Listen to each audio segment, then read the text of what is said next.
I see a lot. I see a lot of people, Chris, and I speak to a lot of people, and they're amazing operators at whatever it is they do, whether it's hair or beauty or wellness or therapies or whatever it is. They're amazing operators. They do amazing stuff, and people say to them, I'd love to learn some stuff from you, and so they do the decent thing, and they think, right, okay, I'll teach you, which is a really admirable quality. They do an amazing job, but I'm always worried that when you start doing that, you're going to reach a ceiling quite quickly, because there's quite a difference between just showing somebody what it is that you're doing and teaching them how to do it themselves. I think we've talked about that difference between teaching and exhibiting. And so, I get asked this question by a lot of people, why do I need to learn how to teach? Surely I just do what I do, don't I? Yeah. I think it's an interesting question. That's a really good point. And I'm going to defer back to, well, number one, I'm going to go just previously, I talked about my first experience of teaching where most of the audience left the room. But that was in teaching from a stage. But before that, obviously, we had apprentices as well. And we were teaching them one-on-one. And I think that's where the biggest part comes into this, is that people need to realize that there's a difference in the discipline that you're doing. So if there's two skill sets, and is that you can be great at hairdressing if you might be all around. You're good at everything. You're good at hair cutting. You're good at color. You're good at retail sales. You're good at whatever that might be gooding at. I hope you got that. That's a new word that I want to bring up into our having a good net. Is that also the point is that you can be good at doing something, hair, but it doesn't mean you have the skill in order to be able to teach. In other words, pick a topic. I didn't know if I was going to be a mechanic because I loved cars when I was a kid. I could have been a mechanic, and I just jumped into hair, quite frankly, simply because my mom was a hairdresser and I knew it wouldn't get fired. But the reality was, along the way, you learn the skill, and I love the jobs that I do, but didn't make me a good teacher. Even I remember the first hands-on class that I had, and I remember being booked in by a distributor, and they had me, I think there was 10 or 12 people in the room, and we were doing a hands-on class. By the time I ended the class after 2 hours or whatever, they had only finished 1/4 of the haircut. Everybody else that was in different classes came out with this brand new haircut. And I was sitting there with everybody's kind of putting their mannequin away because they didn't even finish it. You have to learn the skill of teaching in order to be able to do it. And I'm going to mess up his name. He's with astronomy, Neil, when he's the astronomer that helps everybody understand what astronomy is about. Neil deGrasse, Neil deGrasse or something as such. Okay. Maybe he's an American person. Yeah, but he can make the most difficult thing in astronomy easy to understand. Yeah. I remember Dr. David Cannell, who worked with a company that I was involved with, is that he was a scientist and he made hair products, but he could make everything the product of why they put in, and you could understand why you had to have dinner, and you were able to talk about it based on that. So there are two different disciplines. Just because you know the discipline, you might be able to get your message across. But I loved it. I think I've stole it from you.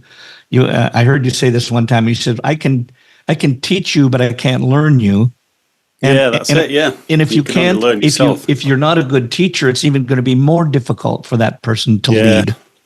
Yeah, I always say, a good teacher should be a reducer, not a producer. Yeah. You have to simplify things. And, I remember one of my first paid classes, Chris, when I was studying in front of some people, and I'd been paid to do this class because of some haircuts that a distributor had seen, and he said, "Oh, will you come and teach some of those haircuts?" And I did the usual ham-fisted thing, where you do like a 3-hour demo in the morning and just talk at people constantly about clouds and waterfalls and obscure designers and inspirations. And then and I remember looking at the audience as I was doing this demo, and there were only about 15 people in the audience, and they're just like shaking their heads and looking really confused. And I was thinking, why are you not getting what's going off? And the more they shook their head, the more kind of assertive I got. I just felt if I said the information more assertively and maybe just a little bit louder, You get it. Then they went to end. They came back at lunchtime, and oh my god, it was just carnage. I was running around like a headless chicken, just repeating everything that I told them during the demo, and I was thinking, why are you not getting this? Why can't you see what? Not like that, like this. No, like this. And why couldn't you get it? And I just thought, how unlucky am I that I got 15 people in the audience that just don't understand what I'm saying. It never dawned on me that the common denominator was me. Yeah. Yeah, and you said something there that was really, truly profound. And I think I can't say everybody listening, watching is guilty of this, but I know I am. When I first started teaching, I taught in the style that I was taught. Yeah, too. Teach how we were taught. Yeah, and if they just got, and I was call it just like professed about everything rather than breaking everything down and making it super simple, and I think that's the big difference is that, and you and I talk about this in the program all the time about mandatory versus adult learning. And these people are out of school. And the moment that we make it feel like they're back at school again, they're just going to turn off. Yeah. But when they understand that everything that we had back then was things that you had to do on choices that you had to take or on subjects you had to take, and you had no choice in anything. And I always love when you talk about this, you always said, and if you didn't do it, that your parents would go to jail. In school, but what this is about is everybody that needs to take this program needs a solution in what they do based on it's on education and how to teach, and it's your choice, and consequently the subject matter is what you need, and it's voluntary, and you're there. If we go back and we teach the same way that we taught everybody or were taught to, then it would be a waste of your time. But all of the things that we've evolved into, and I think it's important we keep saying that, is every time that we do these courses, every time that we go for outside training, we also talk about inside there is if you don't go out and get other training, you don't deserve to stand in front of 1, 10, or 10,000 people. You've got to be training and picking up your skills all the time. And I know when we do programs together, he's an earlier riser than I am. And every time we'd come downstairs and meet before going to breakfast, he's always reading a coaching book. And I think that's the thing is you've always got to be picking up things that you do all the time. And I've always wanted to use this word, that plethora. I have no idea what the word means, but it sounds so good. It sounds great. Yeah, it does. That makes me sound like I'm really important. I mean, the point is that we can always add in. There's always these other little pieces that we can add into it to make it better at what we do.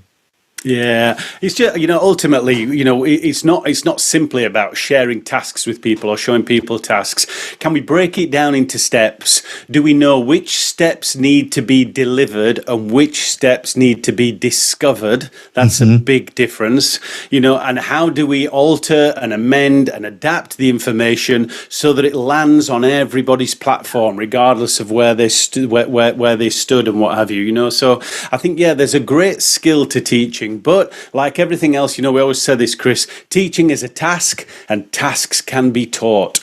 Right. So we can teach people how to teach. Yeah. And that's what, I know you alluded to it, but I want to make sure this hits home with people. If you've ever taken a train the trainer course before and people have said, well, if you just do this but they wouldn't break it down, or they would give you a step. Like I can remember having one of the very first things that I learned was the hamburger method of delivering is tell them. That was the top part of the hamburger, and then it was tell them what you're going to tell them. That's the top bun, and then there was tell them, which was all the information, and then there was tell them what you told them, which is the reviewing. And I went, oh, that's awesome! You gave me the whole damn course in one sentence, but I still don't know how to do any of them. Yeah, that's and what I loved Henry is Kissinger School of Facilitation. Bingo! Is that I remember being there and thinking, I have this information.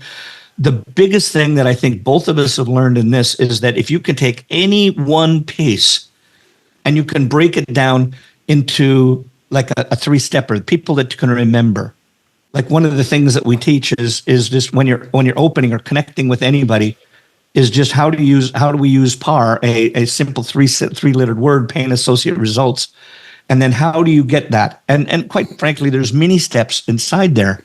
And if people can absolutely. understand that, so while you're doing it at the very first time, you've got a word you can associate. And because when you're, I don't know about you, but when I'm trying something the first time, my mind will often go blank. But if I have that anchor word, that anchor thing that I can do, that it snaps me right back, and I can I may be stumbling my way through it, learning the first time, but I remember it.